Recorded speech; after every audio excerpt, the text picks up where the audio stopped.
Começar falando aqui do Flamengo também, no Rio de Janeiro, trazer a Letícia Marques agora para o nosso papo. A gente falei, de São Paulo para do Rio, São Paulo, Doha. Voltamos para o Rio de Janeiro agora com a Letícia Marques já aqui no nosso telaço para falar da movimentação do Flamengo, Letícia, porque desde dessa mudança de gestão, que de fato ainda não começou, né? Porque o mandato começa no ano que vem, mas houve a eleição, a mudança a vitória agora da chapa que seria chapa de oposição à última chapa, a última diretoria rubro-negra, o primeiro nome já apareceu, que é a possibilidade do Roger Guedes, né? Qual é a situação dessa negociação no momento? Boa noite. Boa noite, Camila, Rafa, Ramon e Thiago, todo mundo que acompanha aí. Bom, como você falou, né? O Flamengo teve uma eleição na semana passada, na segunda-feira passada. O Luiz Eduardo Baptista foi eleito o novo presidente do Flamengo. Ele toma posse nessa quarta-feira e aí inicia, de fato, o processo de transição dos governos, né? Podemos falar assim. De fato, quando o Rodolfo Landim vai começar a passar o bastão para o BAP, que assume de verdade a caneta do Flamengo, como a gente costuma dizer, no dia 1º de janeiro. Mas não quer dizer que ele já não esteja observando o mercado e mapeando todos os primeiros passos, né, para a sua gestão, né? E eu acho que antes da gente entrar um pouquinho no Roger Guedes, Camila, queria trazer o nome, que é o principal nome da gestão, que é o José Botto, que vai ser o diretor de futebol do BAP. Ele já está acertado com o BAP há algum tempo, a gente já falou sobre ele aqui, e é ele que, junto ao BAP, começa todo esse mapa do elenco do Flamengo e também do que o Flamengo precisa para a próxima temporada. E além do atacante, que o nome que você já falou, né, é o Roger Guedes, eu já trago todos os detalhes do Roger Guedes, a gente apurou que essa nova diretoria planeja investir em outras 3 posições. Lateral direita, um meia com características de um camisa 8, o atacante, né, que no caso a gente já tem um dos nomes como o Roger Guedes, e por fim, talvez até um investimento em um ponta. É verdade que o Flamengo tem alguns pontas por aí, por isso que a gente apurou que essa seria quase que uma 4ª prioridade da nova diretoria. Então, como vocês conseguem ver, né, eu e a Manu, a gente trouxe alguns detalhes lá no ge.globo para vocês lerem a matéria completa, só entrar lá rapidinho, mas agora trazendo, Camila, como você perguntou, em relação ao Roger Guedes. O Roger Guedes foi o primeiro nome que a gente conseguiu descobrir, a Manu, junto com o Caio Mota, foram os primeiros a noticiar o nome do Roger Guedes. Ele é um nome que agrada ao presidente do Flamengo, no caso ao futuro presidente do Flamengo, ao BAP, mas é um nome que tem uma certa resistência entre o José Botto e também ao Felipe Luiz. Não é um nome que está descartado, mas é um nome que não vai ser a prioridade do Flamengo. O Flamengo já entrou em contato para saber as condições em relação ao Roger Guedes, mas num primeiro momento precisa de um aval do Botto e do Felipe Luiz, que não tem o Roger Guedes como a prioridade. Então, assim, é um nome que não é unânime do Flamengo, mas é um nome que agrada ao BAP, então vai ser um processo um pouco mais cauteloso para a decisão de qual será o atacante que o Flamengo vai investir. Mas o Roger Guedes, ao longo da carreira dele, ele já jogou pelos lados, ele já jogou atrás do camisa 9, ele já jogou como centroavante, então ele desempenha bem essas funções ali na frente. Mas o treinador não saber, você saber que o treinador Não te quer. Assim, você não é a primeira opção. Não, mas me surpreende, cara. Isso aí eu vou precisar discordar do Felipe Luiz. Eu acho que ele negar, caso isso seja mesmo, ele não queira o Roger Guedes, assim, me surpreenderia. Porque o Roger Guedes, como a Rafa falou, entrega repertório. Coisa que o Felipe Luiz demonstrou nessa reta final de competição desse início de trabalho dele. Ele jogava com o centroavante, ele jogava com 2 por dentro. Jogou com o Michael por dentro, fazendo dupla de ataque.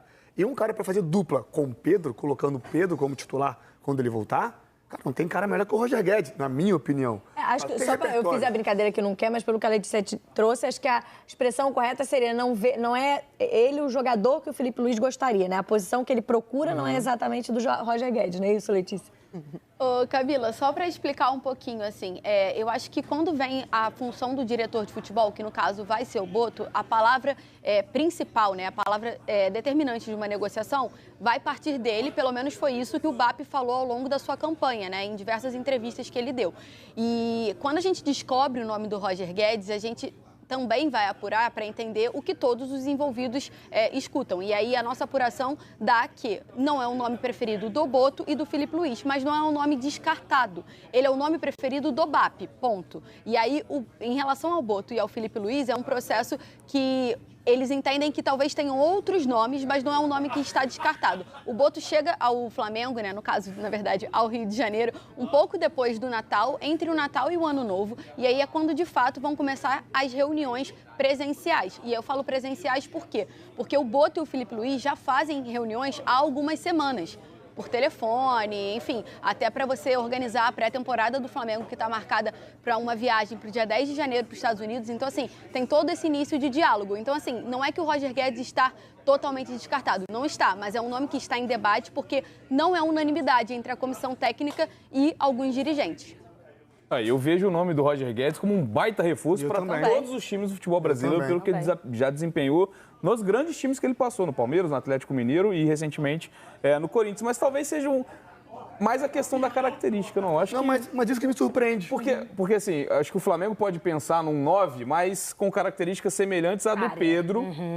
Para esse período longo que ainda vai ficar sem o Pedro. Não, mas peraí, se você for contratar o Roger Guedes para ser o 9, o homem de referência, aí tá errado. Então, talvez seja esse ponto. Beleza, a gente precisa investir alto num atacante para ser o nosso camisa 9. O Roger Guedes é um bom nome? Mas ele não tem as características semelhantes à do Pedro, talvez, porque o Pedro a gente sabe que vai voltar só pro segundo semestre, né? Ele pode voltar um pouco antes, mas até recuperar ritmo de jogo e tudo mais, talvez seja um pensamento. Estou só tentando analisar um outro prisma, não pela qualidade do Roger em si, mas pelo que ele vai entregar em relação a características mesmo de jogo. Mas eu acho que, assim, de novo, palavra repertório, que o Roger Guedes entrega, ele não é 9. Pode jogar ali numa função, mas o Felipe não joga com um 9-9-9 ali, um Pedro de referência. Ele dá muita liberdade aos atacantes. Porque ele não teve o Pedro também, né? Não tem Pode isso? ser que seja isso.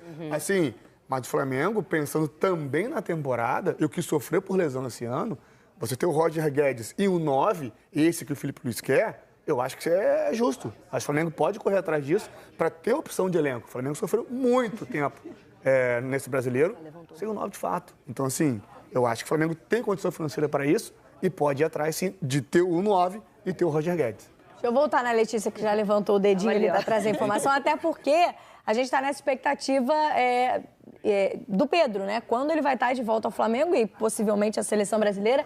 E ele deu uma atualizada aí, criou expectativas, né, Letícia? Camila, só para arrematar um pouquinho, até complementar o comentário do Ramon, eu entendo super o que o Ramon está falando, até porque a gente está tentando apurar, né, desde o momento que a gente sabia que o Gabriel não ia renovar com o Flamengo, a gente começou a entender o que o Filipe Luís e a diretoria que estava no comando do Flamengo pensava para o investimento em um atacante em 2025. E aí, por isso que eu falo que é a diretoria que estava, que é a diretoria da gestão do Rodolfo Landim. O que a gente apurou com a diretoria da gestão do Rodolfo Landim é que o Flamengo queria um 9 com características que jogasse tanto quanto 9, quanto pudesse jogar não só... jogasse também pelos lados, enfim, alguém que jogasse com o Pedro e alguém que jogasse no lugar do Pedro.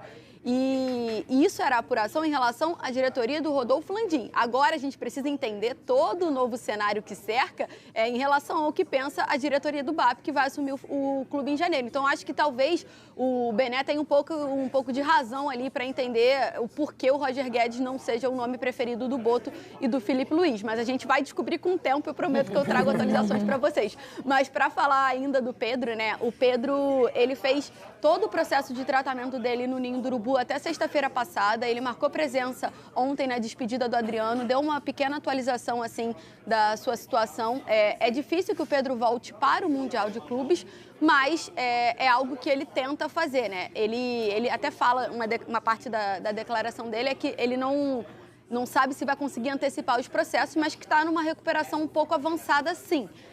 Mas como a lesão dele foi uma lesão muito grave, e o tempo de recuperação é muito longo, e eu acho que vai além do tempo de recuperação para voltar aos gramados, né? É de fato o tempo que você precisa recuperar o ritmo. Acho que o Ramon pode falar um pouco melhor sobre isso, mas não é só voltar aos gramados, é você recuperar todo o ritmo, recuperar a sua força muscular, então tem todo esse processo. Mas o Pedro, pelo que a gente apurou desde sempre, o retorno dele é lá para o meio do ano mesmo, de 2025. E eu não tenho dúvida que o torcedor está ansioso por esse retorno, porque é um jogador, claro, muito importante. Mesmo fora dos gramados durante muito tempo, ele quase foi o artilheiro do Brasil em 2024 e também para a seleção brasileira, peça muito importante. Mas ainda falando de mercado do Flamengo, Rafa, não chama atenção esse número de reforços? Digamos assim, quatro jogadores do Flamengo pretende. Isso quer dizer que vai sair gente, né? Porque já tem muita gente por lá.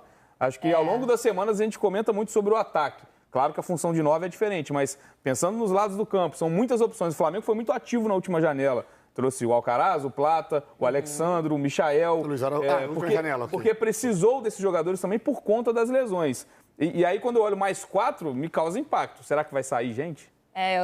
Quando a Letícia falou, né, eu tenho acompanhado também ela, a Manu e todos os nossos setoristas, assim, eu pensei, eu não esperava que o Flamengo fosse pensar no mercado tantos jogadores, que eu acho que 4 para esse elenco que já tem para praticamente todas as posições o Flamengo tem titular e reserva definido, assim, né? Pelo menos um primeiro reserva. Então eu não sei se está pensando... todo mundo bem fisicamente. E aí eu não sei se está pensando mesmo em deixar um elenco um pouco maior, mais largo, pensando no trabalho do Felipe Luiz, em todas as competições que vai ter, porque também tem o Mundial, também o Flamengo vai voltar a disputar tudo de novo, né? Copa Estadual, Copa do Brasil, Brasileiro, Libertadores e tem o Super Mundial. Então, de repente, é até para conseguir fazer uma modificação um pouco mais intensa na equipe, mais variada e contando com lesões que o Felipe acabou tendo que lidar com algumas delas, né? Ele tem o retorno... Ele não tem o Pedro, mas ele chega sem o Luiz Araújo disponível, mas agora na reta final tem o Luiz Araújo, né? O Pulgar. E aí pensando também em convocação, né? Porque vários desses jogadores do Flamengo são titulares, são convocados para as suas seleções. Então, assim, não sei se a ideia é essa ou se tem uma possibilidade de saída. Eu não ouvi falar ainda em jogadores que estão para ser negociados no Flamengo ou com contrato acabando, acho que não tem, né? Mas que vão ser negociados e estão dando indício que querem sair, eu ainda não vi nada sobre isso. Então, eu penso que a ideia talvez seja mesmo... O calendário do Flamengo mesmo. 4, né, que a Letícia falou. Um lateral direito, um número 8, um atacante e um ponta, né? Sim, A lateral direita, eu acredito muito que seja já prevendo uma saída do Wesley pós-mundial. Eu acho que seja uma reposição já para isso. Isso mesmo a questão do do Facundo, já se for gringo, já de se adaptando, pegar o estilo do jogo, se ambientando. A gente viu agora a dificuldade do Alcaraz, que eu acho que o ano que vem ele pode render muito mais. Questão de adaptação, isso faz parte do processo. Cada um tem a sua maneira de se adaptar, né? De reagir a um novo lugar, uma nova língua, enfim. O número... camisa 8. Então, eu acho que... eu não sei se o medo de perder o Gerson para o mercado, não sei. Também. Eu acho que precisava de um reserva pro Arrascaeta. Um número 10, de fato, ali. Eu acho que o número 8 tem o Alcaraz. Eu acho que o Arrascaeta... Esse é um ponto, né? Porque o 10, na verdade, vai ser um reforço dentro do elenco. Porque o Arrascaeta passa a ser 10 nessa temporada, né, Letícia? E até trazendo mais uma notícia do dia aí, ou no mínimo um post enigmático do Paquetá, que tá deixando o torcedor rubro-negro sonhar. Será que esse é o 8? Essa é a pergunta de milhão, Camila. Ainda não tem nenhuma informação em relação ao interesse do Flamengo no Paquetá nessa janela, né? Nessa janela, né? Lembrando que para quem não entendeu, o Paquetá postou isso é um louvor, na verdade, mas agitou as redes sociais, né, os torcedores do Flamengo principalmente. E aí, só para contextualizar, a gente ainda não tem nenhuma informação de interesse do Paquetá nessa janela, mas na janela do meio do ano, o Flamengo sinalizou ao West Ham o interesse de contratar o Paquetá e, na época, tinha até o burburinho que a camisa 10, que já não estava com o Gabriel desde maio, estaria sendo guardada para o Paquetá. Mas, como a Camila falou, temos uma novidade. O Arrascaeta é o novo camisa 10 do Flamengo. O presidente Rodolfo Landim fez uma publicação nas redes sociais, agora há pouco, né, nas redes sociais do clube, e fez uma chamada de vídeo com o Arrascaeta e deu ao Arrascaeta esse presente de Natal, como o Flamengo nominou. O Arrascaeta recebe a camisa 10, ele está de férias na Itália, atendeu a ligação do presidente Rodolfo Landim e agradeceu e disse que faria o máximo para honrar a camisa dentro e fora de campo. E aí, Camila, só para arrematar também em relação aos reforços, eu acho que é importante a gente falar, né? A gente cita 4 reforços em relação à nossa apuração, mas são 4 reforços que não necessariamente chegarão na janela do meio do ano, né? São 3 janelas nesse ano. Tem a janela do início do ano, tem a janela pré-mundial e tem a janela pós-mundial. Então, assim, pelo mapeamento agora do elenco, eles identificam essas 4 necessidades, mas de fato são 3 prioridades e o ponta fica um pouquinho ali como 4ª prioridade. E a camisa 10 tem a hierarquia do Arrascaeta, né? Quem tava na fila, já teve o Gabigol antes. Não, já é para ter sido 10 desde o início, né? Mas, enfim, a gente respeita. É isso, uma camisa muito importante para a história do Flamengo e emblemática também, né? Que o Gabigol acabou perdendo ao longo da temporada de 2024. Letícia, muito obrigado pelas informações. Se tiver algum pitaco para encerrar essa chuva de informações do Flamengo, fica à vontade. Não, só então para a gente arrematar, né? Ontem, na festa de despedida, né, do Adriano, o Zico comentou que ele foi convidado pelo BAP para ser o representante do Flamengo lá no Mundial. Informações do Flamengo com a gente aqui no Tá Na Área.